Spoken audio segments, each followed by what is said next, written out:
Shalom Bapak Ibu, jemaat yang dikasihi Tuhan dimanapun engkau berada. Hari ini kita akan bersama-sama merenungkan firman Tuhan yang diberi judul empati. Kita akan membaca bersama di Nehemia 1 ayat yang keempat. Demikian firman Tuhan. Ketika ku dengar berita ini, duduklah aku menangis dan berkabung selama beberapa hari.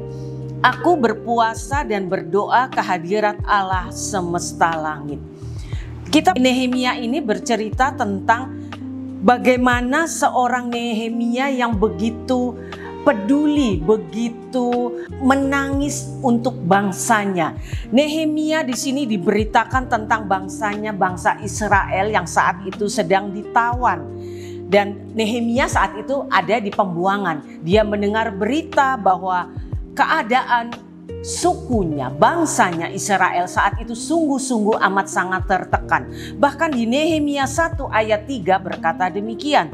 Kata mereka kepadaku, orang-orang yang masih tinggal di daerah sana yang terhindar dari penawanan ada dalam kesukaran besar dan dalam keadaan tercela.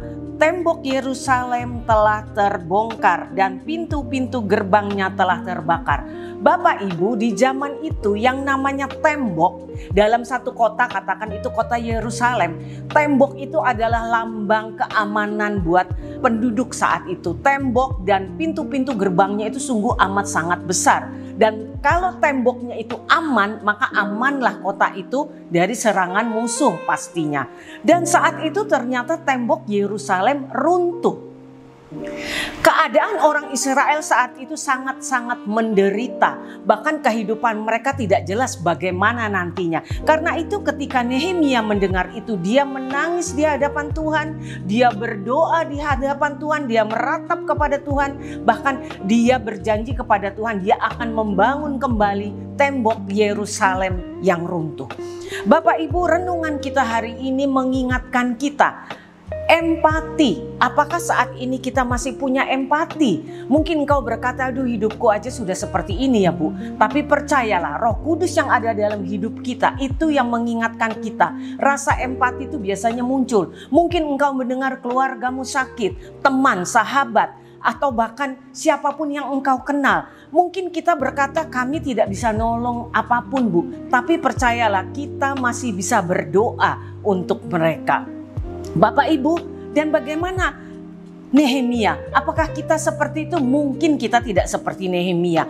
Tapi percayalah Bapak Ibu, bagaimana dengan empati kita terhadap negara kita Indonesia? Mungkin kita mendengar berita-berita yang gak enak. Ayo, jangan jempol kita ini ikut menari-nari. Mungkin kita ikut memusuhi. Mungkin kita mengeluarkan kata-kata yang gak enak dengan jempol kita ya. Tapi marilah, Roh Kudus mengingatkan kita hari ini, jangan kita seperti itu. Ketika apapun keadaan bangsa ini, tetaplah kita berdoa.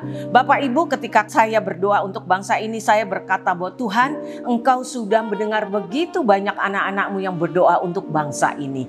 Mari, seperti Nehemia, kita tetap berdoa untuk bangsa kita. Apapun yang terjadi, jangan kita ikut mencela, jangan kita ikut marah-marah. Tapi biarlah kita berkata kepada Tuhan, suatu saat bangsa ini pasti akan Tuhan pulihkan. Tetaplah berdoa bagi bangsa kita sekalipun kita belum melihat perubahan yang nyata. Bersama Roh Kudus kita pasti mempunyai rasa empati baik untuk sesama kita dan bangsa dan negara kita. Semangat beraktivitas, Tuhan Yesus memberkati. Immanuel.